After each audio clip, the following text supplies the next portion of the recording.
Okay, we're going to add our foam to our exterior panels now. In this instance, I'm going to be using Style foam, which is a Vilene product. It's very similar to Bayani Soft and Stable or Bosal or Flex foam. I'm in the UK and Style is what we can get in the UK. It's a white cream coloured foam, about approximately 5mm deep, with a sort of a kind of a nylon mesh on both sides. One side is slightly more fuzzy, felty than the other side. Nice and squashy, quite sturdy. You can see it bounces back to shape very easily. It is, however, quite expensive, and if you're a first-time bag maker, the idea of stitching through layers of this kind of density might be a bit terrifying. However, there are alternatives. You can use the fusible fleece, or this is a fairly good middle of the road option. This is automotive headliner. It's approximately 2mm thick, and you can see there's quite a difference between the two. It doesn't give as much structure as the Style, I'll grant you, but it does give some structure, and it's quite nice to use. It's an interesting medium to use if you're a new bag maker, you've never used it before. You'll like this. It's much easier to sew because it's not so thick. It's a layer of foam between a sort of felted one side and a sort of nylon mesh on the other side. Now, in the UK, most bag makers buy it from a supplier in Yorkshire, but you can buy it in various other different places. Up to 3mm is fine. Some of it's much thicker. You can get it 6mm, 12mm. Don't buy that, please, because you'll never be able to sew through it. But up to 3mm will work absolutely fine for this bag. It will give it some structure, but not lots of structure. So this is an option if you don't want to try this and you don't fancy fusible fleece. So again, I don't necessarily follow my own pattern when I'm adding foam to something. Again, I will cut my foam slightly larger than I need. Now, I don't like fusible foam because it wrinkles, and I've never had any success with it not wrinkling. So I use a non-fusible foam, and I sew baste it in place. Now, all I'm going to do is I'm going to sew baste the sides and the base of my panels. Now, the one thing I will make sure is make sure you've pulled it nice and tight. I've cut my piece of foam, again, bigger than my panel, and literally 1/8 of an inch away from the side of my main panel. I'm going to sew baste right the way down this side. I've turned my machine to its longest stitch length, which is a 6 for me. Most machines, often machines only have a 4 or 5, but you know, the longest that you've got, turn it up. Don't back stitch, just literally stitch down the side at 1/8 of an inch seam allowance from the edge of the exterior panel. Now, you don't need to use this if you've used fusible fleece. You have to choose one or the other. Using both is completely unnecessary and makes your bag a very expensive bag to make. When you get to the other end, just cut your threads off. Make sure you spread it out so that it's lovely and taut on that foam. You don't want it to be loose. You want it to be nice and tight. And again, do the other side, 1/8 of an inch, so you're within the seam allowance. And you're basting, so you don't need to back stitch at the beginning and the end, because you will be removing these stitches later on. Then I do along the bottom. I don't do the top edge or into those square cutouts or the curved cutouts at the top.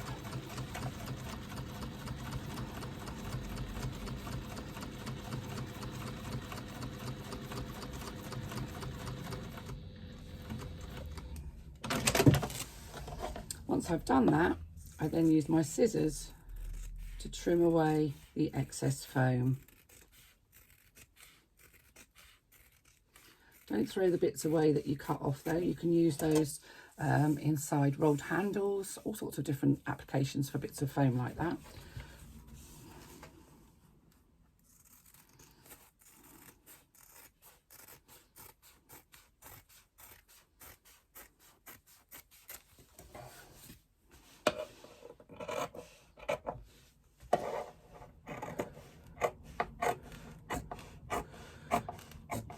If you cut your foam to size, it doesn't matter, that's fine. You can still stitch it on. What you may find once you've basted it in place is that where you've stitched, you've kind of squished the foam down, and you'll have a little bit that kind of hangs off the edges. So you may need to trim any excess foam away. You don't want to see any foam from the front of your panel at all.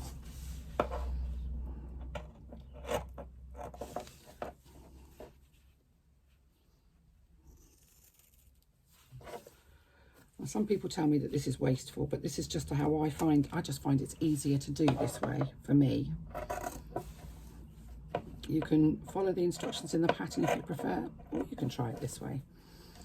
There's more than one way of skinning an animal every time. So this is the style built. It's a thicker 5mm foam, and I'm using it because I know that my machine can cope with the thickness that this might present, but it isn't for everybody. So if you're a very first time bag maker, you might want to choose one of the slightly thinner options. So there you can see we have foam attached to my, let's just close the curtain a bit because I've got sunshine coming through. Golly, I can't believe I'm complaining about that. Foam attached to the back of my exterior panels, and it's pulled nice and tight. There aren't any kind of bulky lumpy bits, and it's all trimmed away so you can't see any of the foam from the front. And I'm going to repeat the same thing. Oh, that's the door. The same thing with the second panel. Starting at the side, 1/8 of an inch in from the very side of the panel. And you would do this regardless of whether you're using, I suspect that's my mail just been lobbed through the door. You'd use do exactly the same thing whether you're using faux leather or fabric for your exterior. So just make sure that you've got that nice and taut. And do the other side.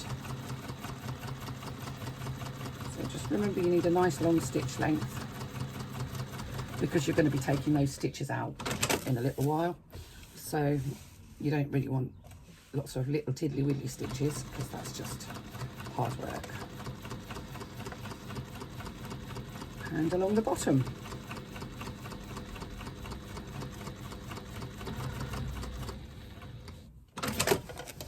trim off the excess foam.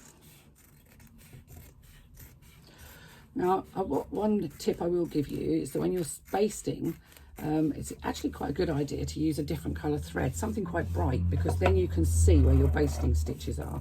I actually haven't, I've just used the same navy as I'm using, but I'm very used to removing basting stitches, so I kind of know where I'm at. If you've never done this before, change your thread, put a bright red or a bright pink or a bright yellow or something that clashes with your fabric. None of that stitching will be seen in the final bag, so you know it doesn't really matter, but it does make it easier when you're removing base stitches if you can see that you're removing your bright red stitches rather than the ones that are actually constructing your bag.